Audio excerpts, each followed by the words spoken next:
திமுக கூட்டணி வச்சா, திமுக பாரதிய ஜனதா கூட்டணி வச்சா அது மதவாத கட்சி இல்ல. 1999 திமுக பாரதிய ஜனதா கூட்டணி அமைச்சு திமுக நாடாளுமன்ற உறுப்பினர் மத்தியிலே அமைச்சரை வாஜ்பாய் அமைச்சரவையில இடம்பெற்றிருந்தாங்க. உங்களுக்கு நல்லா தெரியும், முரசொலி மாறன் அவர்கள் மத்தியில் அமைச்சராக இருந்தார். 2001 சட்டமன்ற பொதுத் தேர்தலில் திமுக பாரதிய ஜனதா கூட்டணி வச்சு போட்டிடுது. அப்ப மதவாத கட்சியா தெரியல. அன்றைக்கும் பிஜேபி இதே கொள்கை தான், இன்றைக்கும் இதே கொள்கை தான். அங்க கூட்டணி வச்சா வேற வழி இல்ல, ஏதாவது சொல்லி ஆக வேண்டும் இல்ல. அதை மக்களிடத்தில் அவதூறாக பரப்பி சிறுபான்மை மக்களை வாக்குகளை பெறுவதற்காக இப்படிப்பட்ட ஒரு தவறான பிரச்சாரத்தை மேற்கொண்டு வருகிறார்கள். சிறுபான்மை மக்கள் உணர வேண்டும். அதிமுக ஆட்சி இருக்கின்ற வரை சிறுபான்மை மக்களுக்கு கண்ணை இமைகாப்பதை போல காத்த அதிமுக ஆட்சியில் இஸ்லாமிய பெருமக்களும் கிறிஸ்தவ பெருமக்களும் சிறுபான்மையை சேர்ந்த மக்களுக்கு தகுந்த பாதுகாப்பு கொடுத்த அரசாங்கம் அதிமுக அரசாங்கம்.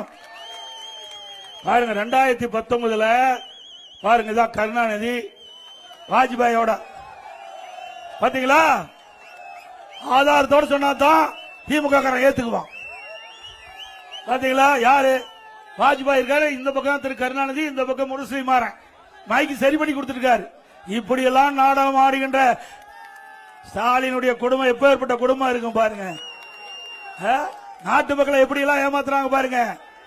திரு ஸ்டாலின் அவர்கள் எங்களை பற்றி அதிமுக பேசுவதற்கு எதுவுமே இல்ல, எதுவுமே தேடி தேடி பார்த்தாரு, ஒண்ணும் கண்டுபிடிக்க முடியல. இப்போ தமிழ்நாட்டுக்கு டெல்லிக்கும் தான் பிரச்சனையா, போட்டியா. திரு ஸ்டாலின் அவர்களே இதை பார்த்தாவது திருந்திங்க. மக்கள் இனி ஏமாறுவீங்களா? தேர்தல் ரிசல்ட், தேர்தல் முடிவை இப்பவே தெரிந்து கொண்ட காரணத்தால் தான் இன்னைக்கு பாக்குறீங்க, ஓவரா புலம்ப ஆரம்பிச்சுட்டாரு பழனிசாமி. அதுலயும் தன்னைத்தான பெரிய புலனாய்வு புலின்னு நினைச்சுக்கிட்டு காமெடி பண்ணிக்கிட்டு இருக்கிறாரு. இப்போ கலைஞரும் வாஜ்பாயும் இருக்கிற போட்டோவை காண்பிச்சு நீங்க கூட்டணி வைக்கிறியா அப்படின்னு கேட்கிறாரு. நாங்க கூட்டணி வச்சோமே தவிர பழனிசாமி மாதிரி அழகு வைக்கல, அதை புரிஞ்சுக்குங்க. நாங்க கூட்டணி வச்சப்போ திமுக தலைவர் கலைஞர் கிட்ட தான் இருந்துச்சு. நாங்க கூட்டணி வச்சப்போ திமுக கலைஞர் கிட்ட தான் இருந்துச்சு. ஆனா இப்ப அதிமுக அமித்ஷா கிட்ட இருக்கு. நாங்க குறைந்தபட்ச செயல் திட்டம் வகுத்து, மினிமம் ப்ரோக்ராம் வகுத்து, வாஜ்பாய் தலைமையிலான பாஜக அரசோட கடிவாளத்தை கலைஞர் கையில வச்சிருந்தார்.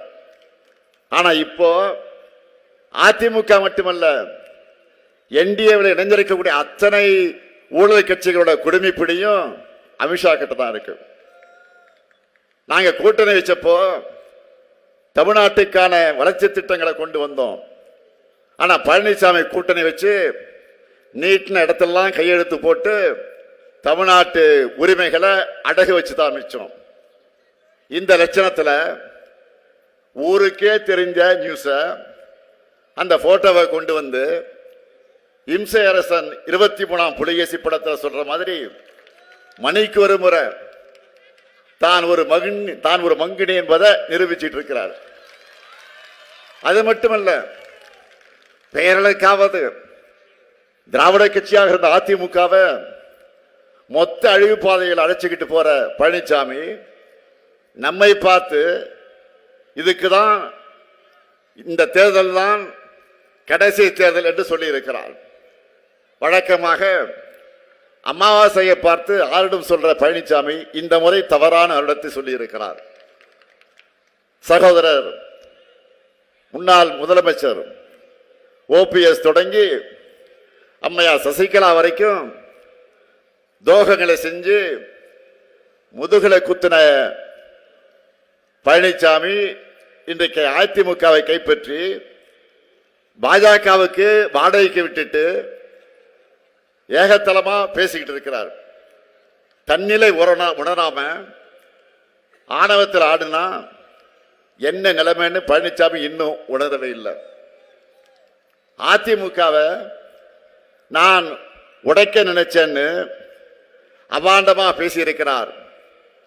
அதிமுகவுக்கு வாய்ச்ச அழிவு சக்தியான பழனிசாமி தலைமை பண்பும் அடக்கமும் இல்லாம சொந்த கட்சியினரே துரத்தி விட்டுட்டு சந்தர்ப்பத்துக்காக கூட்டணி கட்சிகளுக்கு கூட துரோகங்கள் செஞ்ச பழனிசாமி இப்படி பேசாமல் இருந்தால்தான் ஆச்சரியப்படணும். அதிமுகவில் இருந்து விலகினவங்க இன்றைக்கு தாய் கழகமான திராவிட முன்னேற்ற கழகத்துக்கு வர்றதை பார்த்து வயிறெறிஞ்சு இப்படி பேசியிருக்கிறார். திமுகவிலிருந்து பிரிஞ்சதுதான் அதிமுக. திராவிட இயக்க உணர்வில் இருந்து விலகி அந்த இயக்கத்தை தவறான பாதையில பழனிசாமி கொண்டு போகும்போது பலரும் விலகுறாங்க, நம்முடைய தாய் கழகத்திற்கு திரும்புறாங்க. இதுல தவறில்லையே. வழி தவறி போய் நாட்டுக்கும் நாட்டு மக்களுக்கும் துரோகம் செய்வதுதான் ஏற்றுக்க முடியாது. இதெல்லாம் பாஜகவுடைய பாதமே சரணாகதின்னு இருக்கிற பழனிசாமிக்கு புரியாது. தடமாறி கூட்டணி வச்சிருக்கக்கூடிய பழனிசாமி செஞ்சிருக்கக்கூடிய துரோகங்களை கொஞ்சம் எண்ணி பாருங்கள். குடியுரிமை திருத்த சட்டத்துக்கு ஆதரித்து வாக்களித்தது யார்? இந்தியா முழுக்க அதுக்கு எதிராக இஸ்லாமிய பெருமக்கள் போராடினப்போ எந்த முஸ்லிம் பாதிக்கப்பட்டார்னு ஏகத்தலமா கேட்டது யார்? வெயில், மழை, குளிர் இதெல்லாம் பார்க்காம தலைநகர் டெல்லியில விவசாயிகள் மாசக்கணக்கில் போராடினப்போ 3 வேளாண் சட்டங்களை பற்றி எந்த அடிப்படை புரிதலும் இல்லாம அவங்களை எல்லாம் புரோக்கர்கள் கொச்சைப்படுத்தி வாய்க்கூசாம பேசுறது யாரு? துரோகம் செய்யணும், அதையும் டிசைனா செய்யணும்னு நினைக்கிற பழனிசாமி அவர்கள் ஒட்டுமொத்த தமிழ்நாட்டுக்கு மிகப்பெரிய துரோகம் செய்ய அமைத்திருப்பதுதான் டப்பா இன்ஜினுடைய என்டிஏ கூட்டணி. துரோகத்திற்கு துரோகமே துணை என்பது போல அமைந்திருப்பதுதான் என்டிஏ கூட்டணி. என்டிஏ கூட்டணிக்கு ஒரு நோக்கம்தான், ஒரே ஒரு நோக்கம்தான். என்னன்னா தமிழ்நாட்டு வளர்ச்சியை தடுக்கணும், திராவிட மாடல் ஏற்படுத்தியிருக்கக்கூடிய வளர்ச்சியை தடுக்கணும், அழிக்கணும். இதுதான் என்டிஏ கூட்டணியுடைய நோக்கம். என்டிஏவோட தலைமையா இருக்கிற பாஜகவுக்கு தமிழ்நாட்டில் நம்ம எதிர்க்கிறதுக்கு வலிமை இல்லைன்னு அதிமுகவை விலைக்கு வாங்கியிருக்கு. பொதுவா பாஜகவை பொறுத்த வரைக்கும் மக்களுக்கு நல்லது செய்யாது. ஆனால் தேர்தல்னு வந்துட்டான், கண்துடைப்புக்காக பட்ஜெட்ல சில மெகா அறிவிப்புகளை கொடுப்பாங்க. ஆனா தமிழ்நாட்டுக்கு அதை கூட செய்ய மனம் இருக்காது. வஞ்சக எண்ணத்தோட அந்த முழு உருவம் தான் என்டிஏ.